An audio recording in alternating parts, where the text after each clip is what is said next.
It's been a while since we've had to talk about a Formula One safety car finish, but the 2022 Italian Grand Prix has thrown up another one for us. Frankly, for me, it's too close to Abu Dhabi 2021 for us still to be talking about this yet again. But Scott Mitchell-Malm and Ben Anderson are here with me, Glenn Freeman, to go over the finish to the Italian Grand Prix and work out if anything should have been done differently or what could have been done differently. Scott, I'm going to come to you first, because we want to know what you both thought of the finish initially. So, what did you make of it? Are you as outraged as the rest of the world seems to be about this? I'd be lying if I said I didn't do a massive eye roll when I realised that we weren't going to get any racing in at the end. It is a massive disappointment, and primarily just because it is frustrating that we don't seem to have learned from last year and found a way to ensure green flag finishes, which everyone in F1 seems to agree is absolutely a priority. The one caveat to my frustration and anger compared to, I think, the rest of the internet is actually in this specific set of circumstances, I at least understand why it played out the way it did. The rules were followed. Everyone seems to agree that the rules were followed as well. It was complicated by the fact that Verstappen, who was the race leader, pit just as the safety car was being deployed.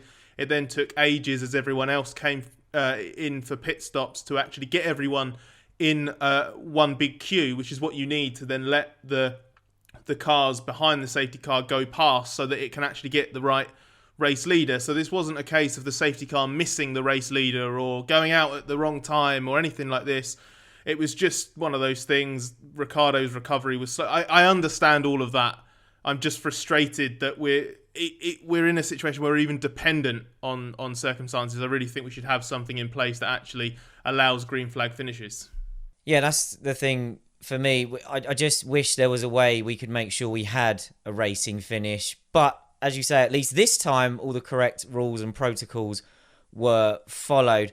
Ben, how do you feel about it, though? Are you wishing that we'd seen a racing finish? Are you put out by seeing the cars finish behind the safety car? Well, everyone wants to see a racing finish, but I don't really see what all the fuss is about here. The safety car isn't deployed to make the races more exciting. That's a happy accident that you sometimes get from those situations. The point of the safety car is to protect the field and particularly the marshals while an incident's being sorted out. And sometimes you just run out of time. You can't create a protocol for every situation that works.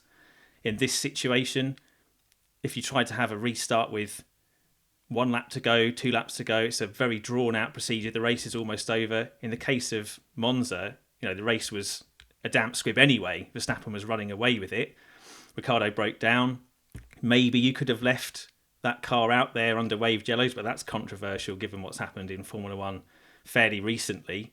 So I just think, you'd have to accept that nothing else can be done. The rules have to be followed. The fairest thing to be done is let the race peter out and the winner doesn't change. That's it. Move on with your life. Look forward to the next race. Well, we've got a little bit of time to wait before the next race, so we can have a few more arguments about this. I just think the lessons that should have been learned from the end of last year, I can't even say that race's name. I'm so fed up with it.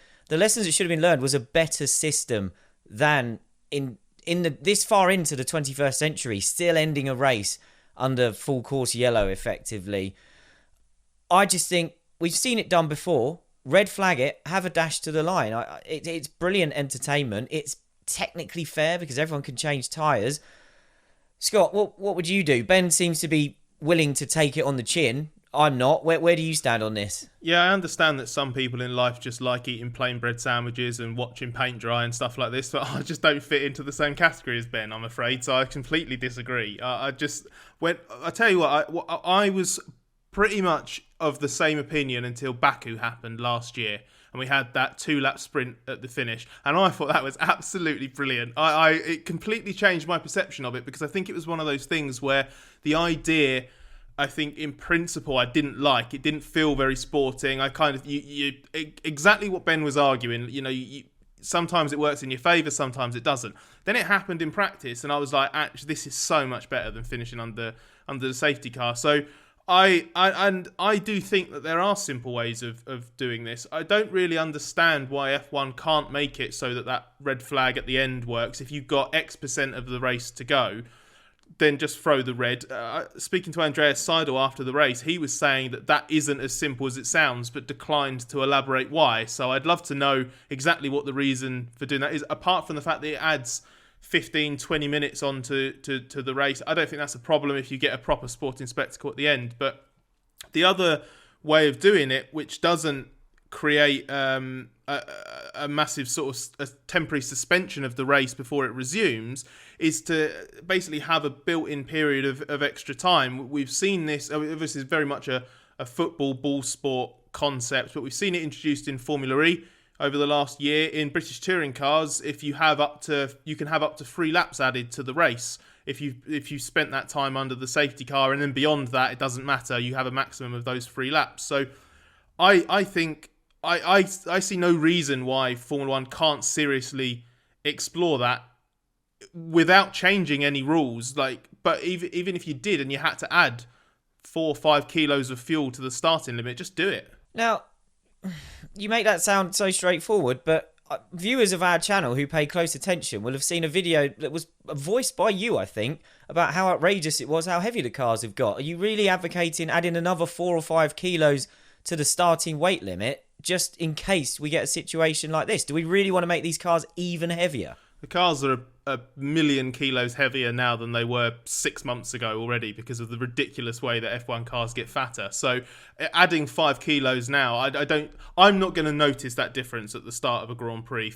An extra 5 kilos in the tank, assuming that 5 kilos is even in the tank, because some greedy teams are going to underfuel for a competitive advantage, and then let them run out of fuel and be punished for their own arrogance and greed at the end of the race, I say. But I just think, like, we've got cars now that, in all seriousness, are, I think, 100 kilos heavier than they were roughly from the start of the hybrid era or just before. They've gone up so much in weight.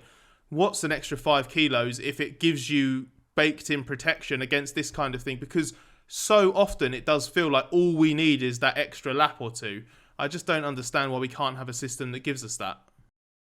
I do quite like the idea of anyone who takes a chance and underfuels too much, then paying the price if we get a finish like this and we get laps added on. But I also think that what's another 5 kilos, what's another 10 kilos, that's kind of how we've got to the 100 that you've mentioned there. They just keep adding bits on. But let's move on, because, Ben, I think you're of the opinion that, sometimes this is just going to happen.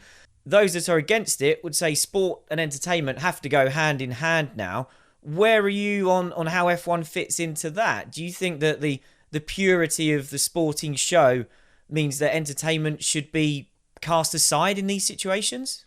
I think sometimes, yes. I think probably we've been spoiled a bit this year by quite a few well-timed safety car interventions, closing the field up, creating a more exciting finish than we otherwise might have had. I think of Miami, for example. Obviously, Scott mentioned the famous Baku example, but the situations that created those interventions, and in the case of Baku, a red flag, it's because tyres were blowing up. There was debris all across the start-finish straight. There was a real danger to the competitors that had to be dealt with. It was the only way to ensure the race could continue, and the incidents happened early enough that there was still time.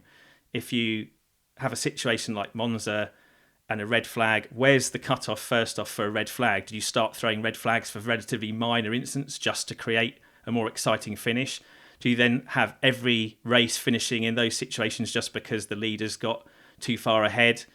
Do people start having mechanical failures in order to make the race more exciting at the end?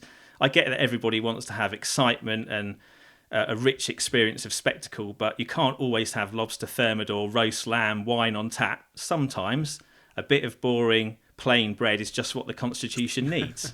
That's very, very good. I appreciate the attempt to throw it back in my face, but all I would argue is I don't understand why it can't be as simple as, once you've got 5% of the race remaining, anything that would be treated with a virtual safety car or a safety car as a red flag, because we make those binary decisions lap after lap in a Grand Prix. We put all of these things in the hands of race control to make these judgment calls. It is no different to throwing the caution period for a virtual full safety car, and I don't see why, if it was the prospect of a red flag and then a restart, why that would encourage more, as you put it, like mechanical failures than a safety car, because I totally understand the concern. It is a valid concern, but I don't necessarily see that it is any more of a risk in this example that we're outlining. But again, if you're against the red flag, if you don't think that works, find a way to tack 2 or 3 laps on to the end of the Grand Prix.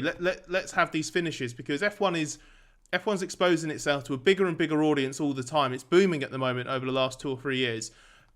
To be completely honest, I don't think it makes an absolute mockery of sport and Formula One to have a finish like today.